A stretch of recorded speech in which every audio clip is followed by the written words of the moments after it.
Hello, everyone. My name is Lorenzo Canonico, and along with my co-author, Andres Castaneda, I'm here today to explain to you our design for a new type of prediction markets called breakthrough markets, where the objective is to crowdsource scientific breakthroughs with a mix of artificial intelligence and collective intelligence.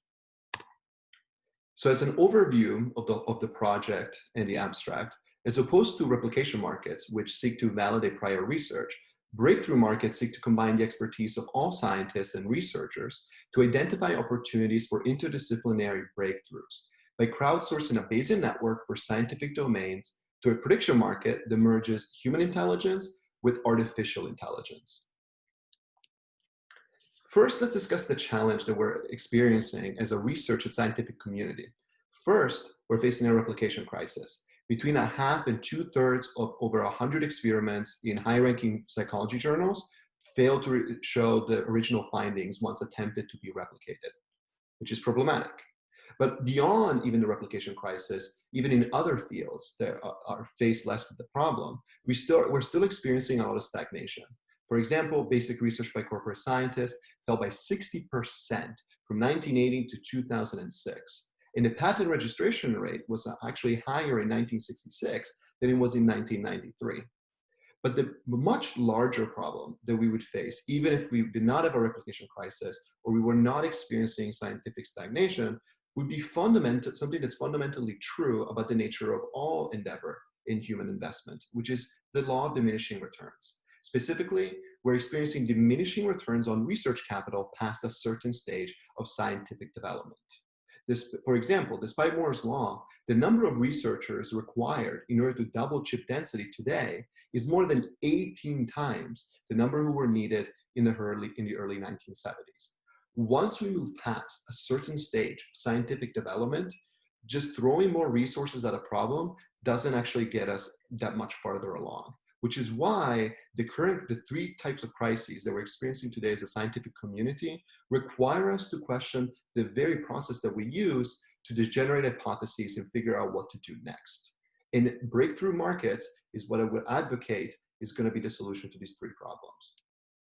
First, let's talk about crowdsourced scientific breakthroughs as a whole. And I'm going to give you three examples of the ways in which crowdsourcing can actually meaningfully advance the discovery of important scientific concepts. First, let's look at the example of Polymath 1 in 2009, when two mathematicians, Timothy Gowers and Terence Tao, used their blogs to coordinate a crowdsourcing effort to find a new combinatorial proof of the density version of the Hales-Jewett theorem, which is a very complex, sophisticated mathematical problem. After just 7 weeks, the project announced that the problem was officially solved, even though, up until then, they weren't even sure if it was even possible to find a proof within the next decade. Then let's look at an example that you're probably all familiar with as collective intelligence researchers, Foldit, which in 2010, we saw a team of scientists create a gamified platform where players could predict the shape of proteins based on genetic sequence. And in just 3 weeks, the community discovered the protein structure of an AIDS-related enzyme that eluded the scientific community for over 15 years. What's wonderful about Foldit, unlike Polymath 1, is that some of these kinds of breakthroughs do not necessarily have to come from domain experts, but rather can come when the efforts of a distributed crowd can be coordinated effectively, hence showing the power of collective intelligence when it comes to producing scientific breakthroughs.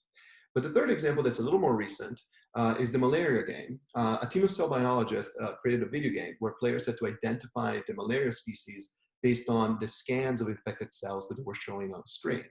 And after 500,000 assessments, the aggregated decision of the non-experts reached 99% accuracy, even though each of the decisions was made in less than 3 seconds. What I hope to illustrate with these three examples is the power of crowdsourcing to actually harness the wisdom of the crowd of non-experts to actually produce scientific breakthroughs.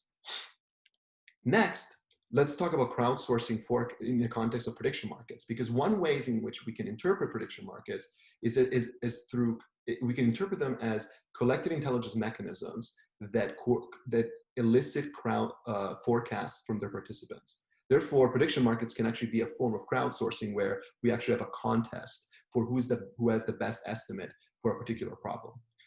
Historically speaking, prediction markets are amazing and outperforming even elite experts. in many of the theories around the collective intelligence communities, that the fact that prediction markets are able to aggregate implicit, dispersed, and broadly inaccessible knowledge, and actually combine diverse opinions to denoise data processing. But also prediction markets have strong financial incentives to correct for a lot of systemic biases, such as overconfidence and underconfidence. Some of the key examples are that the IO electronic markets have beaten presidential polls with 75% of the times. We've also seen this at a more micro scale when Microsoft and Google have used prediction markets to effectively forecast project completion time. And even the Hollywood Stock Exchange, which doesn't use real money, correctly picked out 35 of the eventual 40 Oscar nominees in 2002. However, there have also been some issues in the context of using prediction markets. For example, they've not been as good at forecasting replicability in places like economics, even though they're much better at doing so in the case of psychology. And there have also been several behavioral biases that prediction markets are unfortunately amplifying due to the massive crowd nature of the system, such as sampling error, market maker bias, and convergence error. However, what the literature is able to effectively show, along with several key real-life anecdotes, is that prediction markets are remarkable at harnessing the wisdom of the crowd to produce insights that often escape even the experts themselves. Fundamentally, the model of a breakthrough market operates under the assumption that there's going to be a lot of issues with the information gathered from the individual human participants.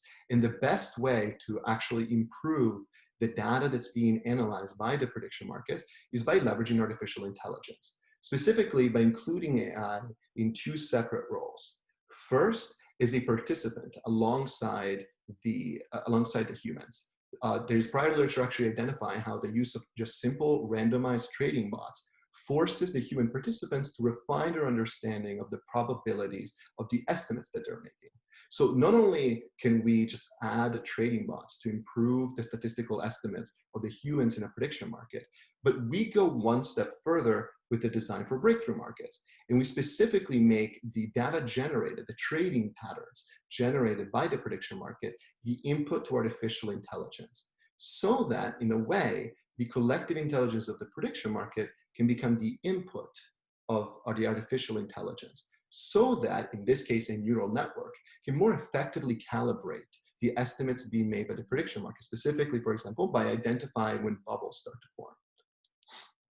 So the components of a breakthrough market are very simple. There's essentially four basic components. First, we have a combinatorial prediction market, which enables us to bet not just on particular events happening, but specifically about the relationships between events. So somebody can actually place a conditional bet that if A happens, then B and C will also be true. Secondly, there's going to be a Bayesian network mapping the combinatorial relationships between different concepts of a scientific domain. Third, we have both human and bots trading against each other until the market price of a particular combination of scientific concepts stabilizes. And lastly, the data generated by the process is fed as to the input into the neural network that calibrates the aggregate estimate over time. Why a Bayesian network? This is important to kind of understand the whole idea behind a prediction market. So right now, one of the major data structures that we can use to organize knowledge is by plotting concepts as nodes and their relationships as edges in a graph. To me, one of the best ways to kind of understand how Bayesian networks can be used in science is by thinking of mathematics as the primary example. You can actually have very quickly plot a Bayesian network of mathematical proofs, and the relationship between two proofs can actually identify the likelihood that they can be used together to prove a theorem. And so the whole idea is that if, as a scientist, you had actually had access to a very accurate representation of the relationship between different proofs, you would be able to prove theorems left and right. So a Bayesian network is exactly what the scientific community would need across all scientific domains. But specifically in math, it would just accelerate scientific productivity if everybody essentially had like an accurate map of how different proofs relate to each other when it comes to proving theorems. However, we can only represent that data, as a graph normally in retrospect. Only after we try to see whether two proofs can be used to prove a theorem do we know whether a relationship between them exists. So because we cannot access like a map of mathematics beforehand, how could we possibly leverage a Bayesian network mechanism if we don't have the accurate data to begin with? Well, that's where the prediction market kind of comes in. The whole idea is that prediction markets are not perfect by any means, but they provide fundamentally better estimates of uncertain things than almost any other mechanism that we've kind of come up with.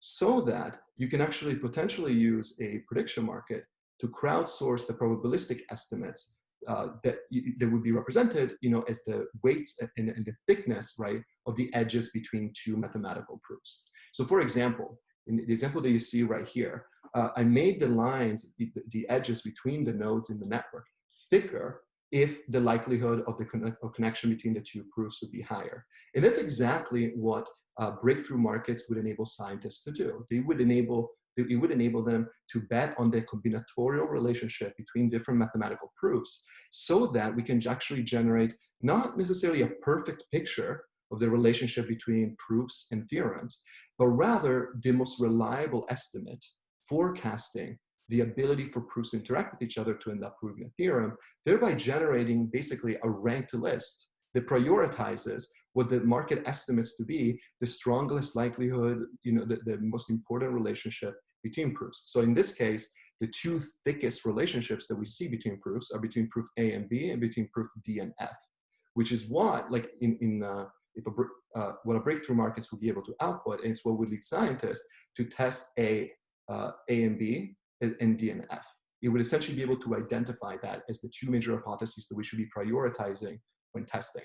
And this is critical because the objective of a breakthrough markets is not actually to necessarily be accurate in predicting what future scientific developments would be, but rather to incentivize through effective statistical forecasting the best way to prioritize the combinations of scientific concepts, especially when it comes to interdisciplinary research, that can actually lead to the most promising breakthroughs. We can basically crowdsource that information from the scientific community and output a Bayesian network that can function as a very useful map on what the scientific community needs to be researching next. So that it's not up necessarily to the individual researcher, but rather the scientific community can reach a consensus on what are the most promising hypotheses and combinations of concepts that can be used to achieve a scientific breakthrough. So let's talk about this kind of overall, like as a discussion. I'm interested in hearing everyone else's thoughts about the whole idea. So the example I just discussed is the idea that we could be plotting theorems and proofs and conjectures and their perceived relationships. And in the past, people have tried to actually use surveys to ask mathematicians to estimate when will this conjecture, for example, P versus NP, would finally be resolved. And most of the work, even in reference analysis, has shown that mathematicians are actually very poor forecasters of mathematical breakthroughs.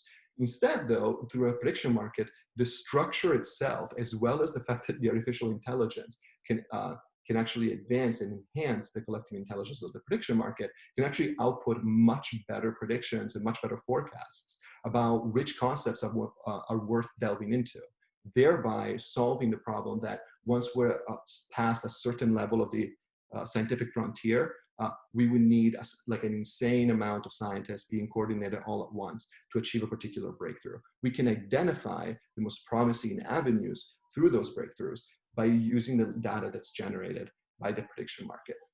Once again, the focus is less on making mistakes in estimating the likelihood that a particular research path leads to a breakthrough, but rather is by generating a real-time map of the most promising combinations of research concepts for scientists and researchers to investigate.